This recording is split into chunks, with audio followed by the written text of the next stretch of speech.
Hello everyone, it's me Parbati, a PhD student. Um, Today I am here to share the methods of social sciences which I used during my PhD research.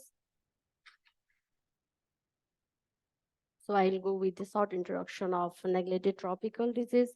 So neglected tropical disease affect over 1 billion individuals worldwide at present, mostly in developing countries like Asia, Africa. So it adds the burden in undeserved and marginalized sections of society. Neglected tropical disease thrive in areas of poverty and strengthen the causal roots of poverty.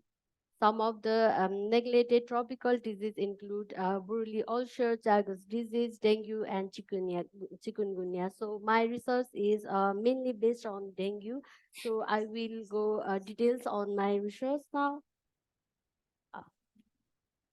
Uh, Here you can see in the diagram the neglected tropical disease sit in a Venn diagram where scientific research, sustainable development, and human rights meet. Therefore, the elimination of the disease requires integrated approach.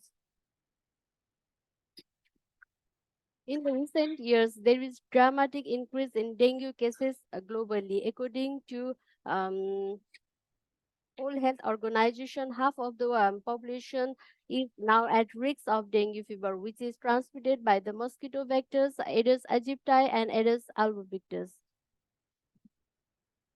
Here is the situation of dengue in Nepal. So dengue was first reported in Nepal in 2004, and the first outbreak was reported in 2006, and after then there is continuous outbreak of dengue fever. You can see in the graph also in 2022 there was a huge outbreak of dengue in Nepal. So the dengue, which was reported from the lowland districts of Nepal, now they have shifted their distribution to highland regions of Nepal. Research has already shown that the Aedes vectors, Aedes aegypti and Aedes albopictus, has established their population of the 2,000 meter now. Although there is a remarkable progress in the vaccine development, there is still no effective treatments available for dengue fever in Nepal. Therefore, we conducted this research so that we can develop the behavior communication materials um, to enhance the prevention and control measures against dengue fever.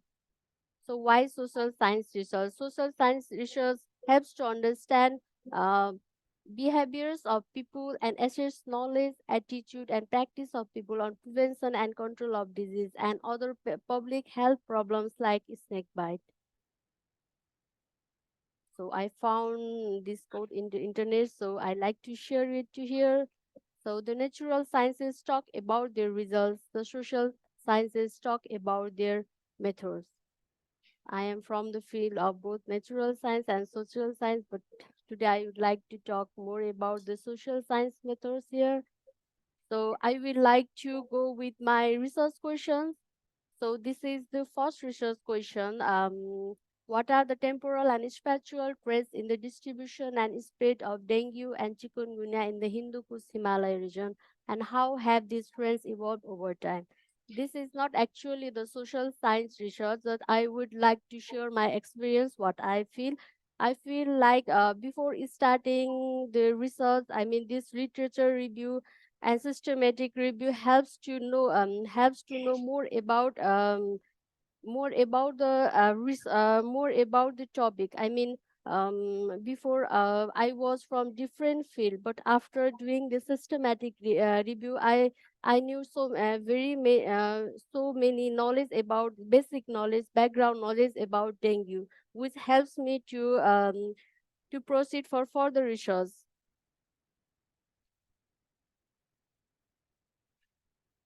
So as I already taught, I experienced that what I feel is like literature review is very important. So if you like to know more about the process for systematic review, you can see in the paper too. So the findings is dengue fever was reported from 7 out of 8 Hindu Kush Himalayan countries, and chikungunya was reported from 4 out of 8 Hindu Kush Himalayan countries. So the main resource question of my second resource is what is the level of knowledge, attitude, and practices among the community people in Central Nepal regarding dengue fever.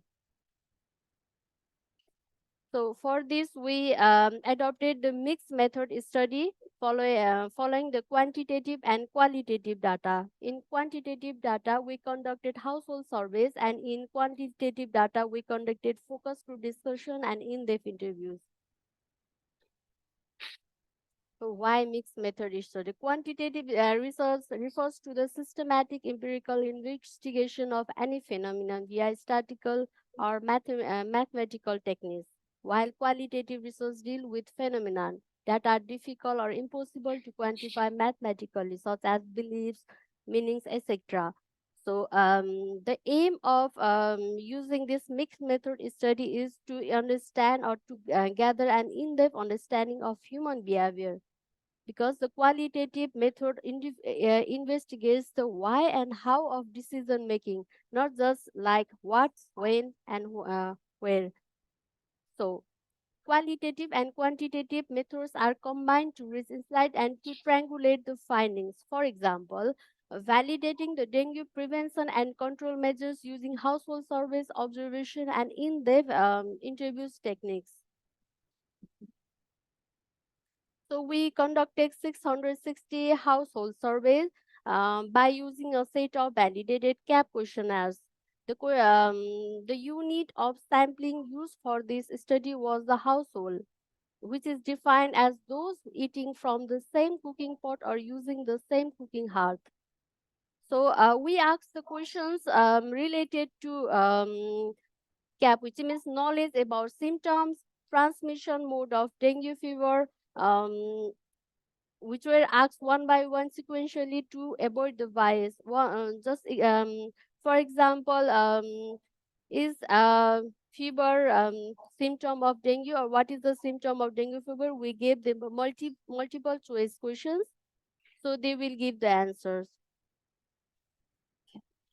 So how we analyze the quantitative data? First of all, we verified and using the EP data, and then we analyzes the quantitative data using the SPSS software.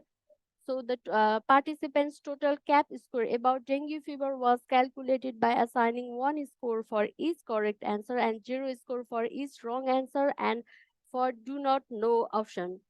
So here in the table, you can see the threshold limit, how we categorize the knowledge domain, attitude domain, and practice domain. So in qualitative data, we conducted 26 in-depth interviews with community leaders, female community health volunteers, political leaders, vector control officers, teachers, and interviews were conducted in Nepali language by following the semi-structure guidelines, and the interview were tape recorded. So the optimum number of in-depth interviews were determined based on theory of saturation. That means we conducted the interviews until when there is the information were repeated, or in other meaning, until when we get the new information. We continued to take the interviews, and we stopped to collect the data when we found that the information start to repeat. So in-depth interviews offer the opportunity to capture rich, descriptive data about people's behavior, attitude, and perception, and unfolding complex processes. In-depth interviews are normally carried out face-to-face so that a rapport can be created with past participants. We conducted 11 focus group discussion with male groups and female groups. Um, So the focus group discussion was conducted in Nepali language by following semi-structured guidelines for FGT, and it was conducted among a small group of homogeneous people. And again, the discussion were tape recorded. So here also is the same process, like the optimum number of focus group discussion were determined based on the theory of saturation. So this focus group discussion is different from one-to-one interviews, because here in group discussion, the group act as the synergic effect. For example, like in the group, one allows the participants to disagree and agree with each other. So there are some points which we need to remember while conducting the focus group discussion. So diverse within the group in terms of gender, socioeconomic status might affect opinions, views, and experience. For example, if female community health volunteers are mixed with the general community people, that will mislead the actual community's knowledge, beliefs, attitude, and preventive practices regarding dengue fever. So in the focus group discussion, one person should not be allowed to dominate the discussion. And we should always ask the group members to write their ideas down without consulting others before discussion start, to eliminate bias and bring out many different viewpoints. So here the facilitator play the main role, like he or she must create comfortable and informal environment to proceed the discussion. So the qualitative data analysis was done using MaxQDA software. Firstly, we transcribe the focus group discussion and in-depth interviews into the Nepali language and later translated into English language. So initially, based on the findings from the literature, themes and sub-themes were defined and then used to create a code list. For example, there were information from many participants on while we create the code list, then all the information depend, for example, like knowledge about dengue fever, so all the codings, all the information about the knowledge on dengue fever will be gathered in one column or one group. So translation were double checks by at least two study team members to avoid biasness. An English version of each transcript was uploaded in the MaxQDA software for analysis. So here I would like to share a finding from qualitative data. So first quote is from the female participant from the lowland areas. According to her, this is the formal quote. I heard that the mosquitoes having white stripes on their bodies are the mosquitoes that transmit dengue. They have white stripes in their head too, just like tigers. So second one is the verbal quote from male participant from Highland district. According to him, I haven't heard about dengue symptoms, but I have heard that dengue is transmitted to the people if the mosquitoes bite the human after biting the dog. Nevertheless, I don't know about its effect and what happens to him or her if they suffer from it.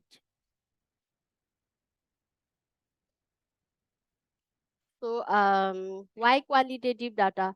Qualitative data helps to find and understand the hidden population. For example, like marginalized people, population. So it also clarifies the issues of experience. For example, it clarifies the experience of people with dengue fever, people's belief and attitude towards dengue fever, and details about preventive and control measures.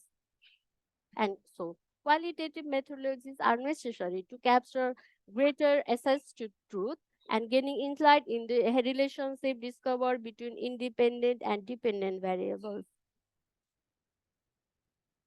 So here is the findings from the quantitative data. You can see here we can quantify the data. So, according to the finding, is 40.6% participants only previously heard about dengue fever in our study. Among them, so 91 point Almost about 92% participants correctly identify general symptoms like fever. So at last, I would like to go with the third research questions. So the main research question is, what are the existing vector prevention and control programs in Nepal? And what is the perception of community people towards existing prevention and control programs? So another one is, what are the key challenges identified by community members and stakeholders that hinder the effective implementation of vector control programs in the study region? So this research has been published it. So this is completely qualitative study where we conducted in-depth interviews, focus group discussion, and key informant interviews. I already explained about focus group discussion and in-depth interviews, so I will go with key informant interviews. So we conducted 5 key informant interviews. So key informant interviews provide useful clues for understanding the socio-cultural practices of the people in the outbreak areas. And key informant interviews also provides expert opinion about causes of outbreak. Such interviews also helps to identify knowledge gaps for future studies.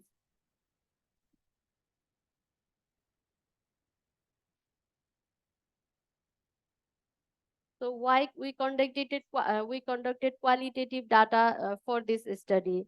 Because due with based on the focus group discussion, we gained the knowledge and awareness of community people about dengue fever, and we also gain information about ongoing vector control programs in community. So with the help of key informant interviews and in-depth interviews, which was conducted with vector control officers and local leaders in dengue outbreak areas, so it helps to understand the barriers faced by the public health professionals regarding the prevention and control of dengue fever, which was not possible with the quantitative data. So it also helped to understand socio-cultural barriers in outbreak control during the outbreak control um, area. So another is it helps to understand health-seeking behaviors of the people, and it also helps to understand the outbreak response systems of the government in the outbreak areas. So all this the qualitative data analysis means the key informant interviews, focus group discussion, and in-depth interviews. All the data analysis were done as the same process. So this is the finding from the third research question. So as for the perception of community people, the existing vector control programs in Nepal are search and destroy technique, awareness campaign, and stakeholder orientation programs. So here are the some of the findings. These are the challenges that the public health professionals are facing during the implementation of these prevention and control strategies. So some of them are the the vector control strategies are now, or the vector control tools are now limited just in the market areas and endemic areas. So there should why there is lack of community participation, which is due to the lack of motivation and is also influenced by attitude and awareness levels of community people. So there are some of the main bodies, which are barriers for implementation are budget and environmental and geographical and demographical variation. For example, like we can found various geographic variation in Nepal. So it's sometimes so much difficult to travel to the higher regions, travel to the remote areas during the rainy season due to the problem with the road conditions. So I would like to share one findings from the key informant interviews. It was from the vector control officer, health volunteers, representative of the local parties, teachers and staffs of the security department, students and social workers were involved while conducting such awareness programs. It would be nice if 50, 60 or 100 people could be involved in such programs, but unfortunately, the estimated budget, which means funding for such programs, is not enough for 100 people. According to the estimated budget, it could be enough for just only 20 to 25 people. So at last, I would like to share what lesson I learned during my PhD research. So data validation is always important to avoid misleading. For example, each third person considered confidentially and check transcript. The person unfamiliar with topic may hear words forward differently. I would like to share one example based on my personal experience. So while validating the translation, there is a sentence like, uh, if you give birth to 3 children, you will get the bed net from the government, but the actual sentence have to be, if you visit twice or third times to the health post, nearest health post during your pregnancy, you will get the bed nest from the government. So data validation is always very important. And next, field notes are very important because sometimes the recorder and the mobile device could not work. Yeah, during my results also, because of the storm in the highland region, we could not really record the data. So at that time, we wrote the field notes, which we can use afterwards for the data analysis. So always care for the batteries for recorder and keep extra batteries. And you should take the plenty if you have plenty of memory space on phone. For example, if your recorder will not work, then you can at least use your mobile phone to record the interviews. And data transcription. It should be done on the same day in the field if possible, and always keep the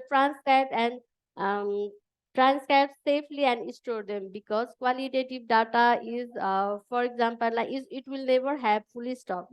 Your supervisor and reviewers may ask lots of questions regarding the qualitative data, so you need to go again back to the qualitative data and check them. So, and sometimes reviewer and supervisor during your defense, um, also they may ask the transcribes.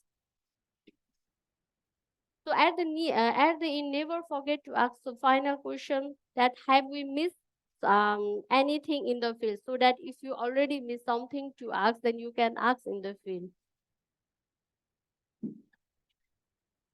So what are the advantages of using social science research? Social service can reach a large number of respondents, making it possible to collect data from a diverse group of people. And it also helps to understand behaviors of people and assess knowledge, attitude, and practice of people on prevention and control of vector-borne disease and other disease. It also provides in-depth information regarding perception, values, opinions, norms of the people where the outbreak investigation are being carried out. Often, often the social science research include ethical consideration and guidelines for the treatment of human subjects, ensuring the well-being and rights of participants. So there are also some disadvantages of social science research. Um, respondents may not always provide truthful or accurate answers. So they are susceptible to respondents' bias. So if the sample is not properly selected, the survey results may not be generalizable to the larger population. And social data analysis, especially transcribing and translating the qualitative data, takes more time. So you need high motivation and patience. For example, like we were two PhD students in the same project. She was more working with the mosquitoes in the lab, and I was more working with the transcribing. Some it take you have to sit in the sit whole time listening to the recording and write the transcription and later translation. So it's very much time consuming process. So you need high level of patience. So this is not actually the findings from any of these research question. This is the findings from my another research, but I would like to share it here as the summer school is related with the snake bite. So this is from one in-depth interview participants. So this is under the theme. This is the finding that what that the community people perceive about the impacts of climate change on that biodiversity. So in the hilly regions, we didn't encounter cobra-cored species of snake before, but now we can see them. Due to increasing temperature, these types of snakes are able to adjust there in the hilly areas too. So I would like, at last, I